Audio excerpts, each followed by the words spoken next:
Good? All right, how's it going, class? So for our discussion number 3, pick one free weight exercise, one non-traditional exercise. You can see there's already a bar on my back. So the free weight exercise we're going to do is a barbell squat. Now, a lot of people squat, can be done in a lot of ways incorrectly. So some main things that we want to see when we squat. So this is because it's a high bar and a low bar squat, so I'm going to go a little bit lower, bars on my traps. What most people don't do, and what people really need to do, is pull the bar down, squeeze the bar in your back. So the bar is locked into place, my back is squeezed, bar is tight in my back. If it's not, if I'm just relaxed, the bar can go side to side, I'm not stable. Bracing, scapula is tight, retracted, pulling in on my back, core is braced, everything is set, right? So now that we're set, my chest stays up, rather than just squatting down. If I just squat down, my knees are gonna go over my toes, all the pressure's gonna be on my knees, we don't want that. Now there are some squats with Olympic style squats where your knees can go over your toes. It's not that bad. It can actually be very beneficial, but for this standard squat, it's gonna be more of a powerlifting form stance of squatting. I want our knees to go back. So first thing we're gonna focus on, rather than just squatting down, I want to engage our hips. Our hips are gonna engage, so now the pressure's loaded to my glutes and my hamstrings, right?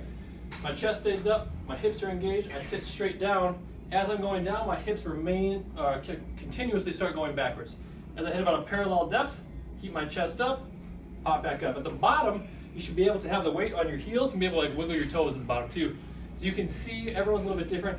Because of my wider stance, and it's wider stance, more of a powerlifting form, my weight is leaning a little bit more forward. If I do a little bit more in, more of an Olympic style squat, the feet are where my toes are pointed out, my stance is a little bit closer, my knees are going to go over my toes here. This is a squat for snatching, for clean and jerks, how you catch the Olympic style movement. I'm going to go straight down, so at the bottom is what we call ass to grass depth. My glutes are basically on my heels. So yeah, coaching cues again. Depending on the style of squatting, make sure your knees are not going over your toes. Heel or weight's going to be on your heels. Your hips are going back. Biggest mistake that I see with most people is the lack of engagement in the hips. A lot of people just want to start squatting straight down, or we see a lot of hips go back. I had this with a lot of clients. Hips go back, and then I tell them to drop down, and then they start going forward again like this. They don't really know how to squat down. So make sure when those hips go back, that as they're sitting down, they're continue to push their glutes back at the same time. All right? That's the main one with the squat.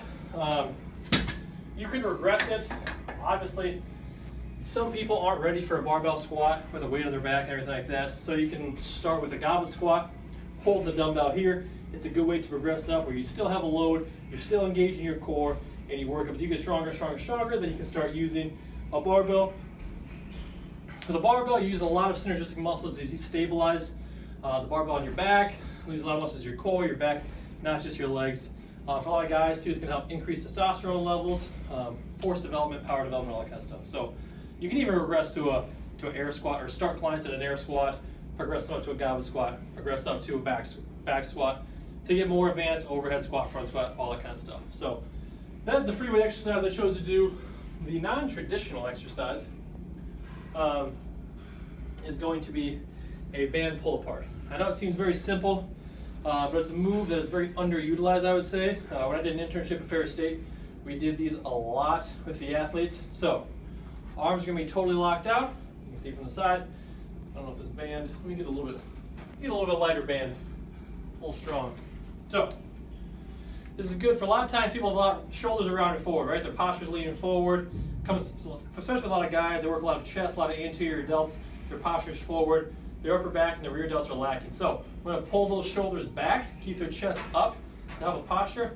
As you get older too, people's posture starts to slouch, so this is a great exercise for that. It's going to strengthen your traps, your rear delts, your rhomboids. So when you get a band, pick a good width. You don't want to be too easy. You don't want to just be pounding through it. You want to create a little bit of tension on it. So arms start straight out. You don't want to be bending your elbows. We're just going to pull straight across the band until it touches my chest. When I do that, and I bring it back slowly until there's not as much tension in the band, and back. Bring it back slow, back quickly. So when we do this, we're engaging our rear delts, traps, rhomboids. Again, the more we develop those muscles, the better we're going to be in terms of posture.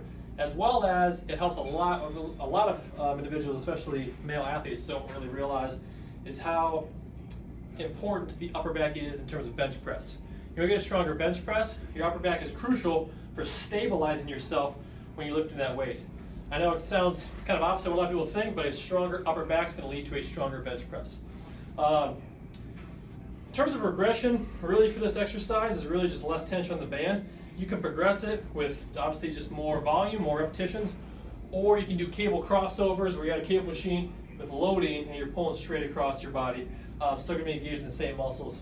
I like using these because you can play with the tension a little bit, whatever you need, so that way you can kind of adjust the volume. But both of these exercises I would say are definitely good for all population, athletes, injuries, whatever you have. Obviously you need to work on injuries in terms of the squat. If you have any knee injuries, you need to regress and start with an air squat. Make sure you have perfect form. Make sure the core is strong enough to stabilize the goblet squat. Then from there, as you get stronger, make sure again your legs, your core, your glutes, hamstrings are already stable and strong enough to support the barbell back squat. This is going to be great again, like I said, if you have improper posture. This is a go-to exercise for me with a lot of my clients and for individuals that want to increase the bench press. And I think that's everything, guys. See you next week.